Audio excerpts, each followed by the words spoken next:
Pemirsa, Majelis Hakim Tipikor siang ini memvonis Jaksa Urip Trigunawan 20 tahun penjara berkaitan dengan kasus suap senilai 6,1 miliar rupiah. Dan segera kita bergabung dengan reporter RCTI Hendrawan yang saat ini berada di gedung Tipikor Jakarta.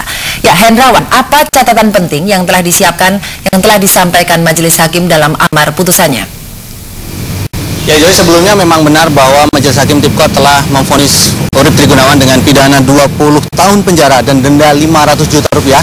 Dan pidana ini lebih berat dari tuntutan jaksa penuntut umum, yaitu pidana berupa 15 tahun penjara dan denda sebesar 250 juta rupiah. Memang sejak awal persidangan sudah terlihat bahwa Majelis Hakim lebih tajam mengkritisi kasus jaksa BLBI ini daripada dakwaan jaksa penuntut umum.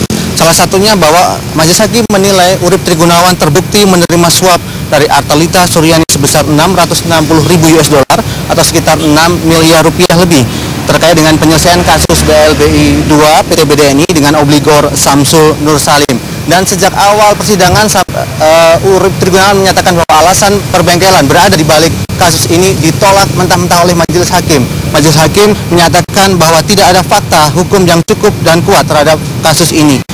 Apalagi bukti kwitansi dan proposal perbengkelan baru disampaikan di sidang Urip Trigunawan ini. Selain itu, di sidang juga terungkap bahwa Urip Trigunawan dan Artalita Suryani melakukan kontak telepon saat ditahan di penjara, di mana Artalita Suryani mengajari Urip Trigunawan untuk membuat proposal perbengkelan tersebut. Sementara itu yang kedua, bahwa Urip Trigunawan juga terbukti melindungi Samsul Nur Salim dari tindak pidana korupsi.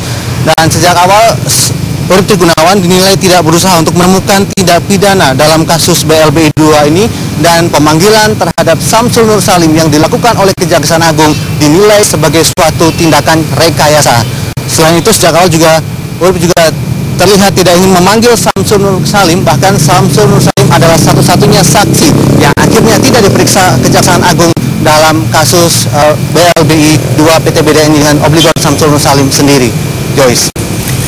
Ya baik, terima kasih Hendrawan atas laporan Anda. Ibu pemirsa, Hendrawan langsung melaporkan dari Gedung Tipikor, Jakarta. Kasus suap 6,1 miliar rupiah dengan terdakwa Jaksa Urip Trigunawan memang menghancurkan citra penegak hukum, khususnya kejaksaan. Vonis 20 tahun penjara bagi Urip lebih tinggi dari tuntutan jaksa, yakni 15 tahun. Sejumlah pihak mendesak KPK untuk menindaklanjuti fakta persidangan seputar dugaan keterlibatan petinggi lain di kejaksaan.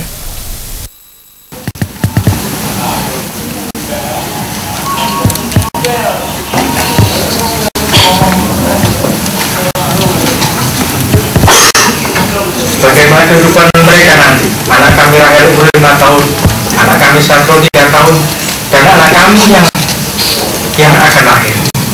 Kami hanya membuat kepada Yang Mulia Majelis Hakim untuk memberikan putusan yang seadil-adilnya. Menangis, ekspresi inilah yang ditunjukkan terdakwa kasus suap Urip Trigunawan saat mengakhiri pembelaannya dalam sidang Tipikor beberapa waktu lalu. Pidana penjara selama 15 tahun dikurangi selama berada dalam tahanan. Sebelumnya, Urip dituntut hukuman 15 tahun penjara dan denda 250 juta rupiah. Urip meminta Majelis Hakim memutuskan dengan seadil-adilnya. Urip bersikeras uang yang diterimanya dari Artalita Suryani adalah pinjaman untuk membangun usaha bengkel, bukan suap. Padahal soal bengkel ini pernah diperdengarkan dalam rekaman pembicaraan Urip dengan Artalita saat keduanya berada di tahanan. Terus intinya besok tetap konsisten kepada semua itu yang saya itu. Pokoknya perbengkelan itu kan sudah ada kan ininya apa namanya? Harus sudah ada itu. Bukan ininya proposal bengkel. Jadi semua itu bengkel kan juga logis itu. Saya bilang itu kan dulu ada tanah di situ. Kita menanyakan ya minta inilah gitu seperti itu. Nanti kan pasti ditanyain bagaimana saudara terdakwa keterangannya. Nanti saya bilang ya udah cukup begitu memang ceritanya gitu kan. Indonesia Corruption Watch (ICW) mendesak Majelis Hakim memvonis Urip maksimal seumur hidup sesuai dengan Undang-Undang Tipikor tahun 1999 agar memberi efek jera kepada aparat penegak hukum.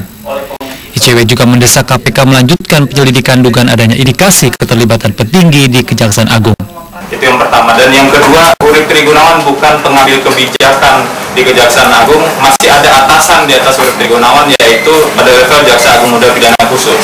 Artinya Kemas Yahya Rahman harus diperiksa dalam konteks kasus Urip dan Artalita. Terkait pengusutan kasus penyelewengan dana BBI, ICW juga mendorong hakim menggunakan fakta persidangan untuk mencantumkan perintah tertulis pada amar putusan agar KPK mengusut kasus yang melibatkan mantan Kepala BPPN Glenn Yusuf dan obligor BLBI dari Bank BDNI Syamsul Nur Salim. Tim Liputan RCTI melaporkan.